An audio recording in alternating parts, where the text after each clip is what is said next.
So a few weeks ago, Forever Green Energy came and installed my Tesla Powerwall 2. So this kind of completes the initial journey of this solar battery install, and now it's really on to the future. How's this going to work? So I'm going to talk to you a little bit about how it's been performing over the last 2 weeks. So does a Powerwall make sense here in the UK? Am I getting what I wanted from it? Quick reminder of kind of what the different components are, different interfaces, and kind of how it's working in my system. So let's roll the intro and get to it.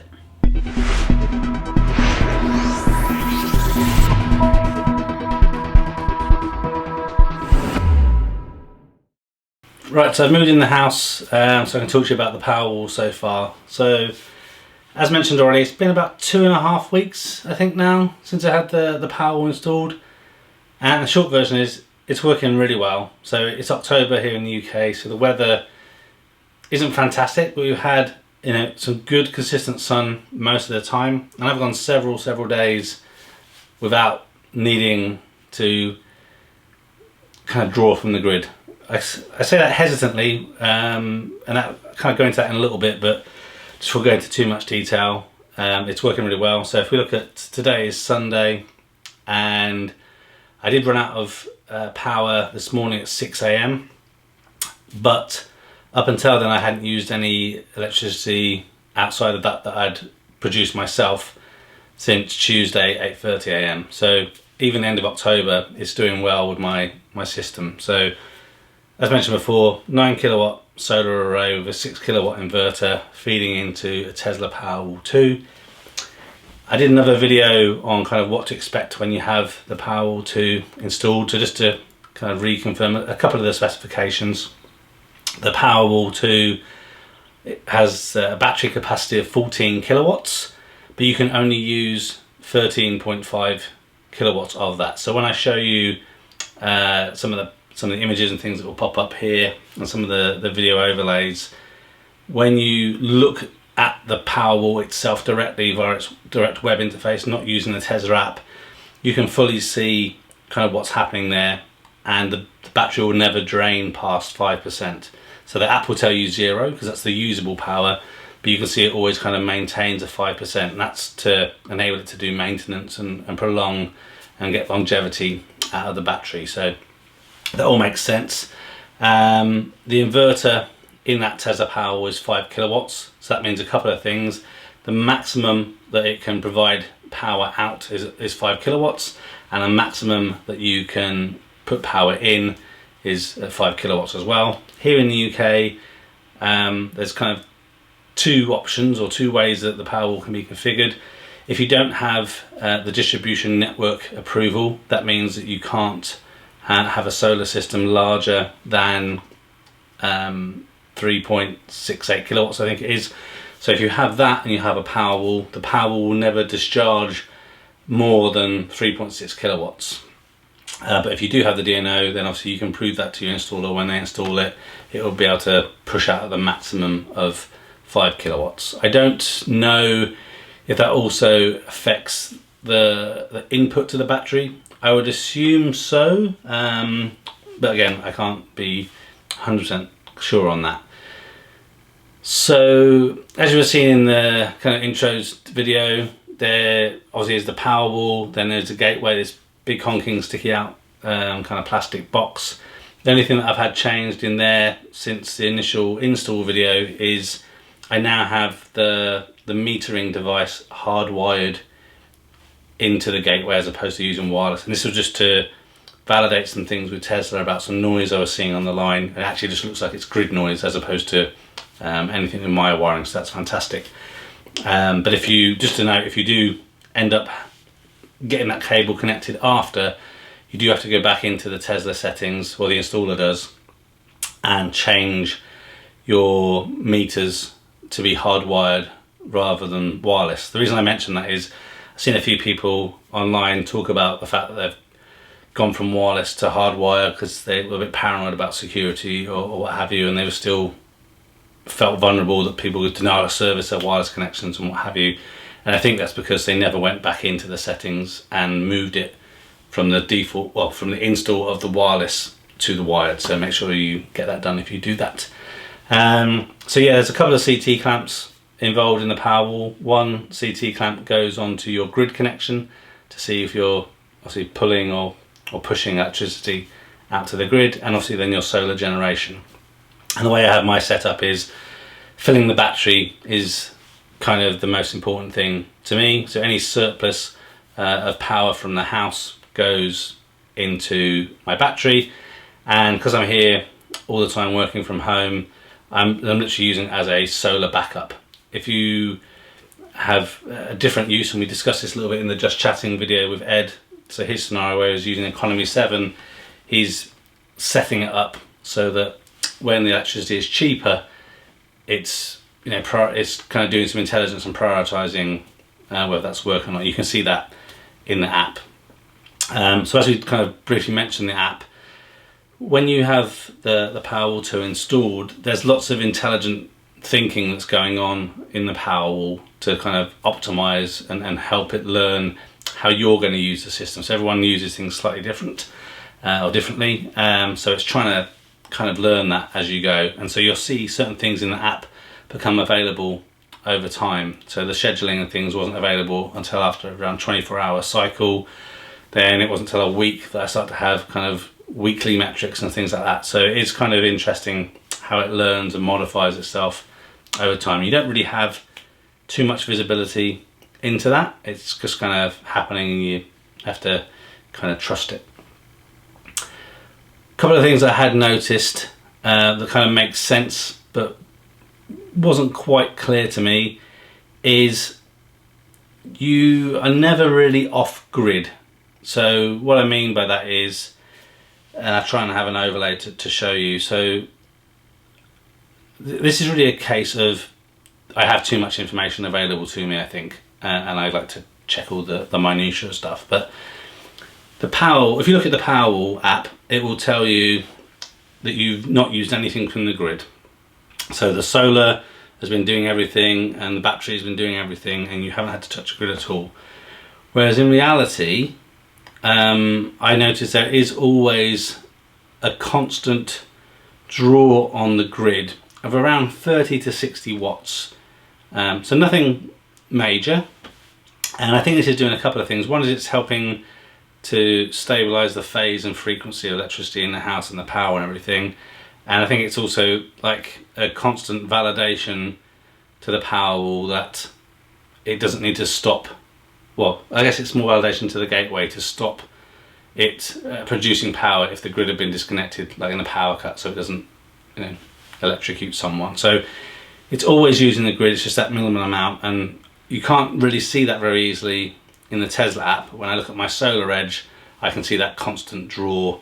The only time that doesn't happen is when the battery is full and the solar obviously is continuing to provide surplus. So as soon as the Powerwall is full and it's gone into standby mode, there's no draw from the grid whatsoever. But if it's charging or discharging, there is always a small amount of discharge or pull from the grid. The other thing is around the maintenance cycle. So the Tesla Powerwall, the majority of it is battery, but obviously there is some cabling and an inverter in there, and then a liquid cooling system. It's all self-contained. There's a pump in there that will move the coolant around, a bit like in your car, in an EV, electric vehicle. It needs to cool and maintain a certain temperature for those batteries for optimization them, make sure they don't get too hot, too cold or whatever. So it's constantly doing that, and the later versions of the firmware run maintenance cycles. And what I noticed is if I hadn't had a very good solar day, so let's say the battery only managed to charge up to 30%, something like that, obviously I would drain that pretty quickly. And then I'd see around somewhere between 3 AM and 5 AM in the morning, there'd be a short surge of power from the grid to kind of bump up the battery a little bit in the Powerwall and allow it to do that maintenance. So what I think is happening, and I think I got some pictures that I will kind of pop up that I think I was awake at the time and I could see this happening. The Powerwall is keeping that minimum kind of 5% battery in there, But obviously when it starts to do the maintenance cycle and is using the power from the battery, then it would drain down a little bit, so it gets about 4%. So it would then pull in for like a 10-minute burst, 2.5 kilowatts of power, to try and just bump it back up to 5%, then it will go quiet again. So this is all kind of expected behaviour. I just think it's not that common. People talk about, oh, they've gone completely off grid with their solar and their Powerwall, but reality doesn't really seem to be that way. So again, nothing to complain about, just don't be surprised that it does this. The other thing that was a surprise to me, but again, not the end of the world, because I have this in the garage and it's kind of out of the way. It's not silent. So I think Tesla on their website say that this is a silent device or something. I haven't checked if there is some small print about how loud it is, but there is a very low constant hum. I guess kind of electrical hum and a motor hum. So when it's idle, okay, this is difficult because obviously there's background noise and things, but it's around 26 to 32 decibels of noise. So it's not really very noticeable actually.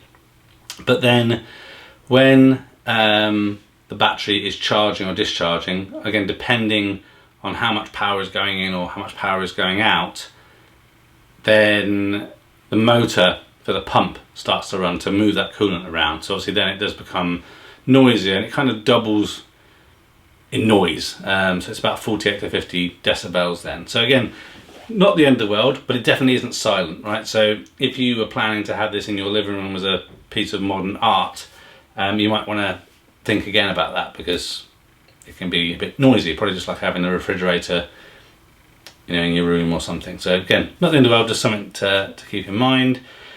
Other things, they're constantly updating the firmware. All that stuff gets pushed out automatically, so you'll notice in the bottom of the app it will say the version's changed. Tesla aren't that great at keeping their website up to date, so you know what the latest firmware means. So I'm currently on version 1.26 of the firmware. If you look on the website, they have nothing past 1.24 right now, so I don't know what new features or whatever exist in there. If you're a techie person, the Powerwall and the Gateway does have certain APIs that you can access to try and look at specific data. So that might be helpful if you want to kind of create your own menu dashboard or integrate it into some solar stats system. Personally, right now, that's not something I'm interested in. And then what else is worth noting before we look at the apps itself? I think that's the main thing. I'm really happy with this battery. I'm glad that I waited.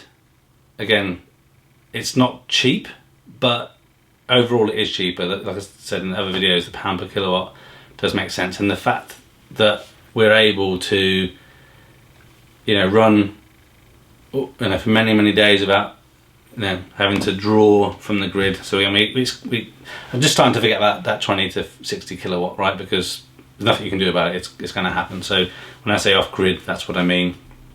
And I think the only things to be aware of is just sometimes being smarter with how you use power. So just give an example. So an amazing thing really. So during the day, so let's say right now, I think my Powerwall's got about 60% battery in it right now. So it's just hit 12 o'clock and it's pretty sunny today. So I think my solar system's creating about 5 kilowatts right now. The battery's got 60% in. If I was to turn kettles and hobs and stuff on, I can provide 10 kilowatts to my house without touching the grid, because it can draw 5 kilowatts from the solar, it can drive 5 kilowatts from the Powerwall. All that's done just from myself, nothing from the grid. If my solar's at optimal performance, so 6 kilowatts, and obviously then 5 kilowatts was the maximum from the Powerwall, that'd be 11 kilowatts, which is pretty amazing really. So when the weather's nice and sunny, you can kind of pretty much do anything around the house without having to think too much. If you want to have the washing machine on, dishwasher on, do a bit of cooking, you've got to do quite a lot to hit that 11 kilowatts. Where you have to be a bit more thoughtful is in the evenings, and you want to be running off the battery, right? So remember, the Powerwall in its best configuration can only provide 5 kilowatt power from its inverter. So you kind of want to think a little bit about how you're using things. So you don't want to be deciding in the evening you want to put the washing machine on and the dishwasher and do your cooking at the same time and boil a kettle, because that's going to be more than 5 kilowatts. So you just need to be a little bit more thoughtful. So perhaps you cook the dinner first, then you put the washing machine on, and then after that you put the dishwasher on, or wait until tomorrow or whatever. So just, if you're trying to be someone that doesn't touch the grid and maximize the battery power, that's kind of how you need to be thinking. But in reality, anything that you do, if you just follow your normal behavior and don't try and work a bit smarter, you're going to be saving some money, because you're still going to be using 5 kilowatts out of that battery, assuming it's in there, of course, that you wouldn't be pulling from the grid that you've stored from the solar. So really good. So what I'll do now is I'll grab my laptop and plug in the phone so I can show you guys what the web interface looks like. Different to SolarEdge, actually, Tesla do a really good job, whether it be Android or iOS. I actually used one of my old Kindle Fires and 3D printed a holder for it, and I now have that on the wall in the utility room above the microwave, so that anyone in the family can see kind of what the battery status is or how much energy we're using. So it's really helpful for everyone. So let me grab the good bits and then just show the UIs that are available. Okay, so we'll start off by looking at what it looks like on the iPhone. So everything on the iPhone is pretty much the same as on the Android device. Everything looks kind of similar. The only thing I have noticed is that the Android app seems a little bit less reliable. Sometimes it times out a little bit, so you have to kind of press a little button to say reconnect to the internet. But apart from that, everything looks the same. So we have the Tesla icon. We click that and we will load things up. I'm not quite sure, it says my time is 9:41 AM, but what have you. But here we can see on the screen right now, so the Tesla Powerwall is currently at 78%, and we've got a few options available. So we look at customize first. This is what I was talking about earlier. So self-powered is what I'm using. So any electricity from solar goes into the battery, and I'm storing that and saving it up for another day. Then the advanced gives us this time-based control. So what we can do is edit the schedule and show that at different times of the day electricity is cheaper or more expensive through the peak and off peak. And then what the Powerwall is going to do is it's going to utilize that information to then decide, you know, when it's going to charge itself, when it's going to discharge, and all that sort of thing. I don't have much experience with this, and I probably am not going to. So Ed will be looking at this, so I'll probably kind of meet up with him at some point to talk about his experiences there. But again, not something I'm interested in. I'm sticking with the self-powered. Also in the US, I know that there's like a storm watch app or a storm watch feature, and so what it's doing there is constantly looking at future weather forecasts, and if there's storms coming in, it will prioritize charging the battery from solar and for the grid to put as much power as you can into the battery, so that then if you have the backup option, you can be self-sufficient during a storm. I guess there's one thing to mention, if it's not obvious already, you don't have to have solar to have a battery, right? You can charge that battery up, you know, when the electricity is cheap if you wanted to, but I think the cost payoff gets a little bit more difficult then. Then if we look at the performance, so we can see based on today, 30% of my power has been from the Powerwall. So I was using the Powerwall from midnight till 6 AM when it ran out, and then since about 8:30ish today, I've had solar. You can't see loads of statistics with the Powerwall, so you've got the current day, the previous day, and then the week. I don't know if once I've had it for a month, the monthly thing will become available. I'll add a note in the comment when I've had it for a month. If we look at yesterday, much better, 99%, so fantastic. And then if we look at the week, so it's been a mixed week. So 69%, that's still pretty good. I'm hoping to get at least kind of 50% during the winter months, so if it can stay around there, I think it's going to work really well. Then we look at the power flow. So this is the sexy screen that people like. So you can see right now 5.1 kilowatts is being generated by my solar array. The house is currently consuming 0.8 kilowatts. So I've got, obviously the laptop's on, it's doing some rendering at the moment, so it's using some power, different things are charging, what have you. And 4.3 kilowatts is going into the Powerwall, and nothing is going or coming from the grid.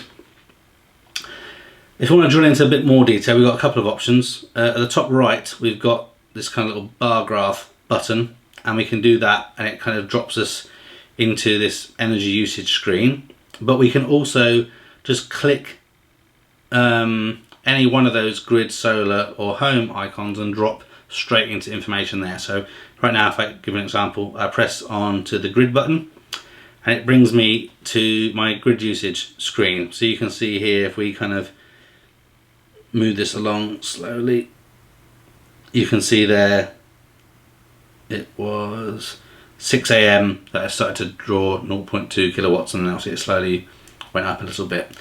You can see at the top of there, from the grid 1.6 kilowatts, to the grid 0.1 kilowatts has been sent there. So again, my plan is to really send nothing to the grid, just consume it all myself. But then you can do more kind of interesting things with this overlay. So if you press the buttons at the top, so if I press the Powerwall button, now you can see when the Powerwall was providing power, then also we switch to the grid, and now if the line is below, that is power going into the Powerwall.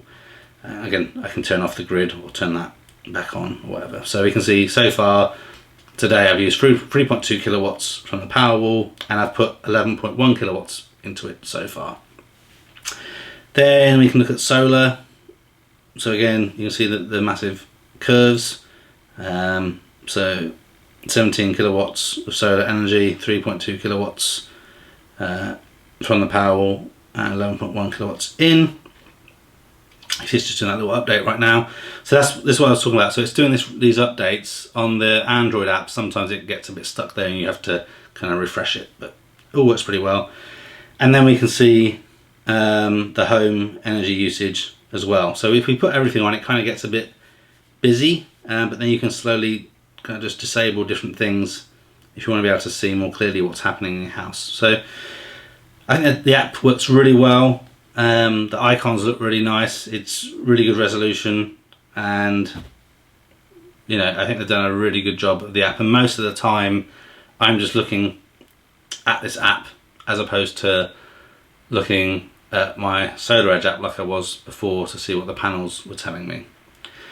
So now let's jump onto the laptop and I'll show you the web interface just to kind of give those examples. So just before we do that, obviously the battery is still charging, so there may be a bit of variance in there, but right now it's saying that the battery is 80% full, so keep that in mind as we switch over.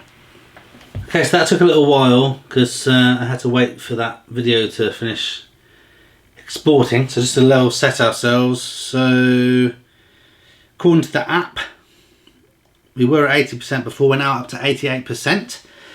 But let's switch over to the web interface. So you'll only be able to use the web interface if you know what IP address your access point or router or whatever it is you're using, or how your house is set up on the internet, how that's configured. So obviously I know from looking at my Ubiquiti application, I can see very clearly what IP address has been assigned to my Powerwall and gateway, so I can connect into them. So assuming you know how to do that, again, this isn't, I think, meant for customers for a couple of reasons. There's not loads of stuff to see, and the graphics aren't as nice and clean and sexy as they are in the app. But that aside, let's move across. So as mentioned, the app is saying that I have 88%, but when you log in here, you can see that the battery is saying I have 9%. So remember, that's what I was saying earlier, that there's this difference between, your usable power. So you have 13.5 kilowatts usable power when the battery is full, even though it has a 14 kilowatt capacity, so it's always keeping that little bit in reserve. So when you look at the web app, it's telling you actually what the communication is between the gateway and the Powerwall, right? So just keep that in mind when you see this. So again, you're seeing pretty much the same data that you had before. You can see what your solar is generating, how much the house is consuming, and the thing I do like about this is, obviously you can see the percentage of power in the Powerwall, but you can also see how much power is going in at the same time. So you can see 3.9 kilowatts are going in now, 4 kilowatts, and it's at 91%. So I really wish they'd add that percentage to the overlay screen on the app, so you can kind of see everything in one place. But you can't go in and kind of click on any of these icons and go in to look into some more detail. It doesn't work like that. You can stop the Powerwall if you need to in here. So if you need to change information about your wireless connection or anything, you can do that in here, which is why you stop the Powerwall. And you see a little bit of very basic information, so you can see how things are connected. So I've got an Ethernet connection, it's also connected to the Wi-Fi, and the cellular backup in the gateway is also working. You can see at the top here it's connected to Tesla, so it can share statistics and download new firmware and what have you. You can change your password in here as well, and there's also at the bottom, which I forgot to mention, in the app, if you scroll down at the bottom of the app, you can see the version of firmware you're using. In the app, you can click that, it will take you to the Tesla webpage to tell you a bit more about it. In here, nothing's clickable. You also have this summary screen, which will tell you the serial numbers and everything of your Powerwall. So yeah, that's pretty much it really. Like I said, I'm really happy with how it's all working for me. I still think it's kind of the best value for money Powerwall battery, assuming you need a larger capacity battery. I am going to do a separate video on the different batteries that I looked at and kind of why I decided to go with the Powerwall. And really the idea of that video is more just to let you guys know the different batteries that are available, so you can make some better decisions if you're deciding to get a battery. Because again, perhaps a 14 kilowatt battery is too big. You don't need anything like that. You want a smaller battery, it'd be 6 kilowatts. So what options are available? So hopefully that'll be helpful. But yeah, I'm really happy with the Powerwall and how it's performing. I will continue to update about the Powerwall and all the performance of the solar system every month in my monthly updates. So what you'll see for the October update will be different to what we've seen before. So this is going to be a whole month that I've had a battery backup solution. So as in September, a lot of my excess would go into hot water and then just out to the grid. Now everything goes into the Powerwall. Any excess will heat the water, and if there's anything left in these winter months that will go to the grid, which I think is going to be very little, that will eke out. So interesting times. I'm really excited to see if it continues to work as I think it will, and then try and calculate the payback over time a bit better as we go into the winter months and out into the summer. So thank you very much for Evergreen for a great install with the solar and the battery. I'm really happy, everything's performing really well, and thanks to you guys for following me on this journey, and hopefully it's been helpful to you as well. If you've got any questions about the Powerwall 2 and how it's performing, or just anything, feel free to leave comments. Catch me on Twitter at Spectrum Geeks. And yeah, that's it. Thanks for watching this video. A thumbs up would be really appreciated. If you're interested in other geek type videos, please consider subscribing to Spectrum Geeks. Why not also follow us on Facebook, Instagram and Twitter. And before you leave, why don't you check out one of these other videos that may be of interest. Thanks again for watching.